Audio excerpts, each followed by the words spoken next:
qué odias a los multimillonarios? Sí, pero no. No, pero sí.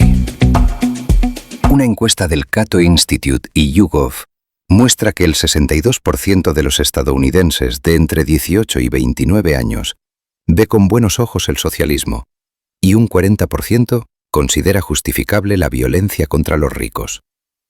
Este giro no se debe a que los jóvenes se hayan vuelto socialistas de repente, sino a que las generaciones mayores asociaron el socialismo con los fracasos de la Guerra Fría y la caída soviética, mientras que los jóvenes apenas han recibido educación sobre esos hechos. Saben muy bien quién es Hitler, pero apenas conocen las figuras de Stalin, Mao y Pol Pot. Para ellos, el socialismo suena atractivo porque promete justicia y redistribución. Pero como señaló Tocqueville, cuanto más igualitaria se vuelve una sociedad, más agudo es su sentido de la injusticia. Esta paradoja de Tocqueville explica por qué en una época de prosperidad sin precedentes crece la indignación ante desigualdades cada vez menores.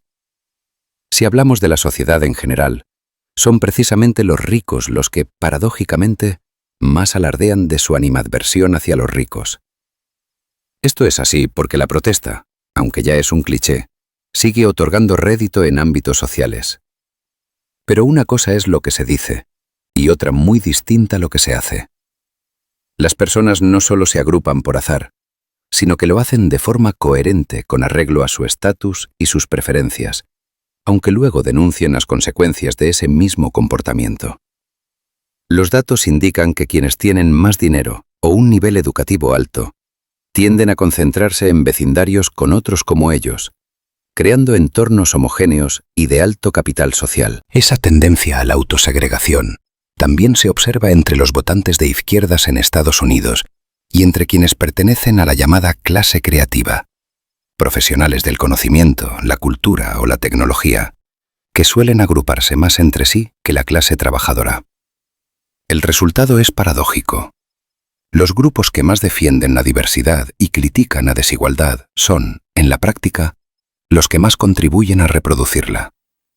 Sin proponérselo, votan con los pies lo contrario de lo que proclaman con la voz. Al elegir barrios con buenos colegios, baja criminalidad y vecinos con intereses afines, refuerzan las fronteras sociales que dicen querer derribar. Un ejemplo paradigmático es el de Pablo Iglesias, que cuestionó siempre a quienes viven en un chalet en las afueras, pero vive ya en uno. Ha arremetido contra la educación privada, pero sus hijos acuden a la misma. O ha criticado el boato y los privilegios asociados al poder, pero no renunció a escoltas, coche oficial o residencia protegida. Los millonarios no son como crees. La mayoría de los millonarios y multimillonarios han alcanzado su fortuna por méritos propios, y esta tendencia se ha acentuado en los últimos años. Las ediciones más recientes de la lista Forbes 400 muestran una proporción creciente de personas hechas a sí mismas, procedentes de familias de clase media o media alta, mientras que el dinero heredado de linajes antiguos ha ido desvaneciéndose. ¿Qué hacen hoy los multimillonarios para alcanzar su riqueza? En esencia, lo mismo que muchas personas exitosas. Se forman. Contra la creencia popular, nunca han sido en su mayoría analfabetos ni abandonaron la educación formal. Pero lo que realmente hacen es crear empresas, a menudo en sectores donde las nuevas tecnologías permiten a los recién llegados crecer con rapidez y alcanzar una escala enorme. Esa es la fórmula, nada secreta, de la riqueza extrema. Ofrecer algo que la gente desee. 8 de cada 10 millonarios no han recibido herencia alguna, y solo un 3% heredó más de $1 millón. En general, los millonarios han generado su fortuna por cuenta propia. Por lo general, sus trayectorias profesionales tampoco se centran en fundar empresas. Son ingenieros, contables o incluso profesores. Menos de un tercio, 31%, ha llegado a percibir ingresos medios de $100.000 a lo largo de su carrera.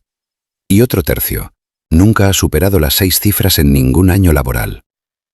¿Cómo se han hecho millonarios entonces? En su mayoría, simplemente invirtiendo y teniendo paciencia. El 80% ha invertido en los planes 401k de su empresa y el 75% también lo ha hecho fuera de ellos. Además, hoy ser millonario no es algo tan excepcional. Aproximadamente el 7% de la población estadounidense lo es, y esa proporción sigue creciendo. Entre la población blanca y asiática, 1 de cada 5 alcanza ese nivel de riqueza en algún momento de su vida, mientras que entre los hispanos y los negros, las cifras son de 1 de cada 14 y 1 de cada 16, respectivamente. Críticas legítimas. Todo esto no significa que los millonarios deban estar libres de toda crítica. Pero los que merecen oprobio no son los millonarios, en genérico, sino determinados tipos de millonarios, en función de cómo han alcanzado su fortuna. Hay varias maneras en que esto puede ocurrir, tal y como explica Walter Block en Defendiendo lo indefendible. 1. Mediante el capitalismo del laissez-faire. En este caso, el multimillonario obtiene una riqueza estratosférica, hasta el último centavo, gracias al sistema de libre empresa. Supongamos que estos multimillonarios nunca recibieron un solo centavo en subsidios gubernamentales. ¿Cómo, entonces, obtuvieron su enorme riqueza? Lo hicieron enteramente mediante intercambio voluntario, sin una sola excepción. El segundo tipo de multimillonario es el capitalista clientelista.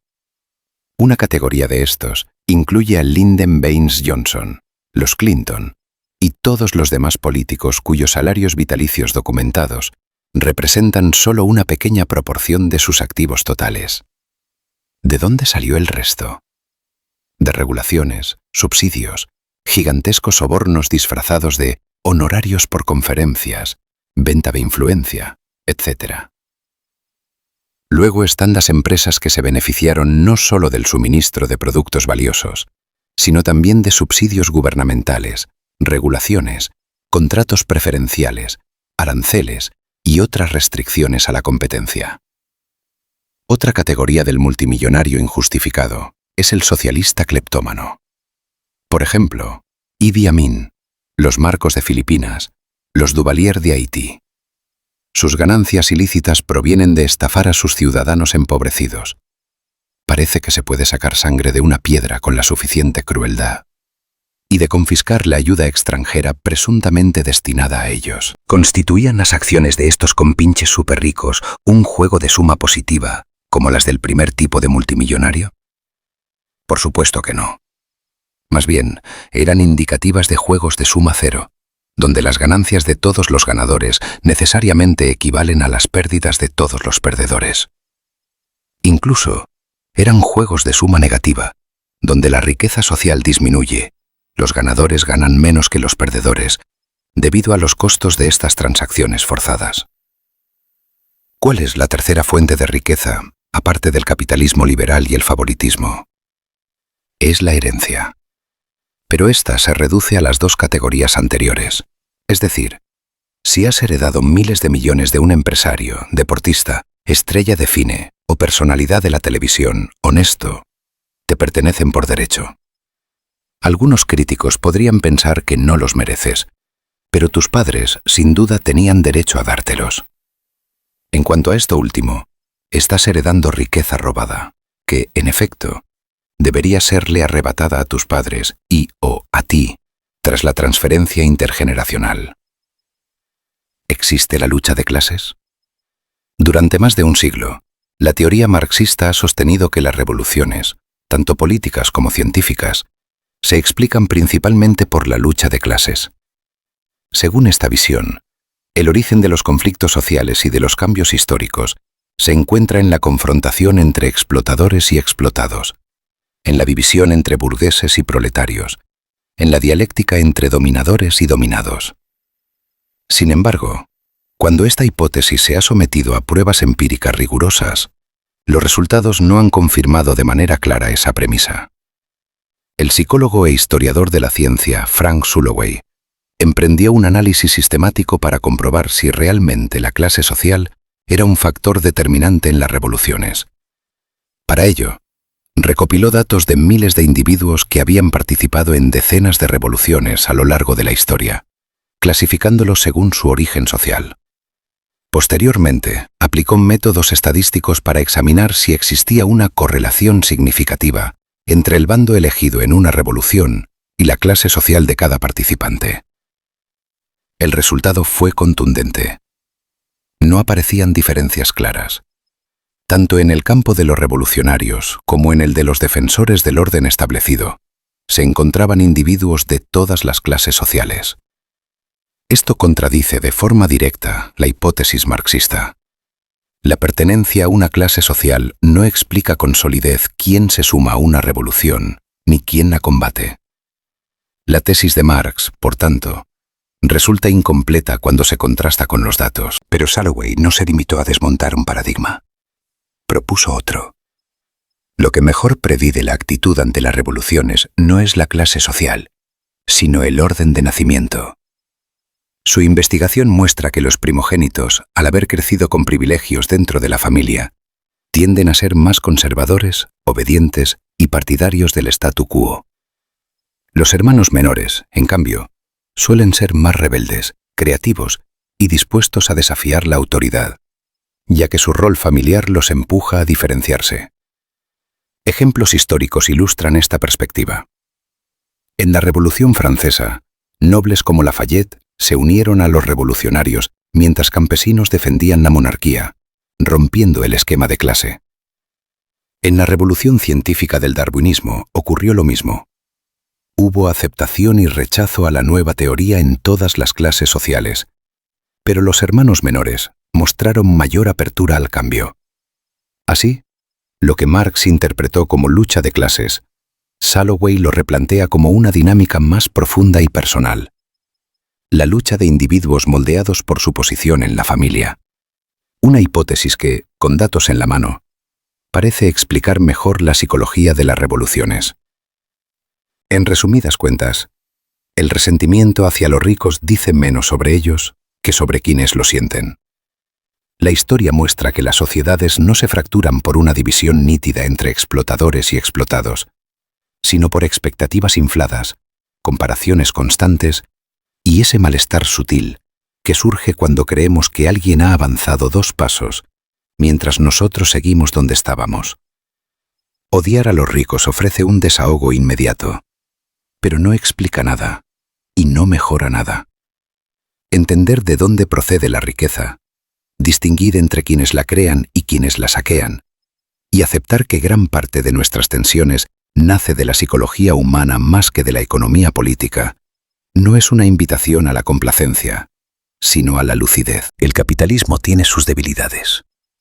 Pero es el capitalismo el que puso fin al estrangulamiento de las aristocracias hereditarias, elevó el nivel de vida para la mayor parte del mundo y permitió la emancipación de las mujeres. Camille Paglia. ¿Por qué odias a los multimillonarios?